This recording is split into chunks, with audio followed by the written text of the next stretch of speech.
ഉൽപ്പത്തി ഗ്രന്ഥം 16-ാം അധ്യായം 13-ാം വാക്യം നമ്മൾ വായിക്കുന്നത്, ഹാഗാർ ദൈവത്തെ കാണുന്നതും ആ ദൈവത്തെ എൽ റോയ് എന്ന് വിളിക്കുന്നതുമാണ്. കാരണം എന്നെ കാണുന്ന ദൈവത്തെ ഞാൻ കണ്ടു എന്നാണ് ഹാഗാർ പറഞ്ഞത്. വിശ്വാസം അതാണ്. ദൈവം നമ്മളെ കാണുന്നുണ്ട്, നമ്മുടെ ഓരോ പ്രവൃത്തിയും കാണുന്നുണ്ട്, നമ്മൾ കാണിക്കുന്ന എല്ലാം ദൈവം കാണുന്നുണ്ട്. പക്ഷേ ഈ നമ്മളെ കാണുന്ന ദൈവത്തെ പലപ്പോഴും നമ്മുടെ ജീവിതത്തിൽ നമുക്ക് തിരിച്ച് ദൈവത്തെ കാണാൻ സാധിക്കുന്നില്ല എന്ന് തന്നെയാണ്. അതാണ് നമ്മുടെ വിശ്വാസത്തിൻ്റെ വലിയ കുറവ്, അതാണ് നമ്മുടെ പ്രാർത്ഥനയുടെ വലിയ കുറവ്.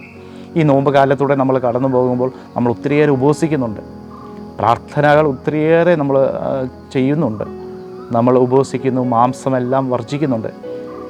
ഈ നമ്മളെ കാണുന്ന ദൈവത്തെ ഈ ഉപവാസം വഴി, ഈ മാംസവർജനം, മാംസം വർജിക്കുന്നത് വഴി, ഈ പ്രാർത്ഥന വഴി നമുക്ക് നമ്മളെ കാണുന്ന ദൈവത്തെ നമുക്ക് കാണാൻ സാധിക്കുന്നുണ്ടോ? ആ കാണാൻ സാധിക്കുന്നുണ്ടെങ്കിൽ അതാണ് യഥാർത്ഥമായ വിശ്വാസം, അതാണ് യഥാർത്ഥമായ പ്രാർത്ഥന. നമ്മുടെ ജീവിതത്തിൽ യഥാർത്ഥമായ വിശ്വാസവും യഥാർത്ഥമായ പ്രാർത്ഥനയും ഉണ്ടാകട്ടെ. നമ്മളെ കാണുന്ന ദൈവത്തെ നമുക്കൊന്ന് കാണാൻ സാധിക്കട്ടെ. ദൈവം നമ്മളെ അനുഗ്രഹിക്കട്ടെ.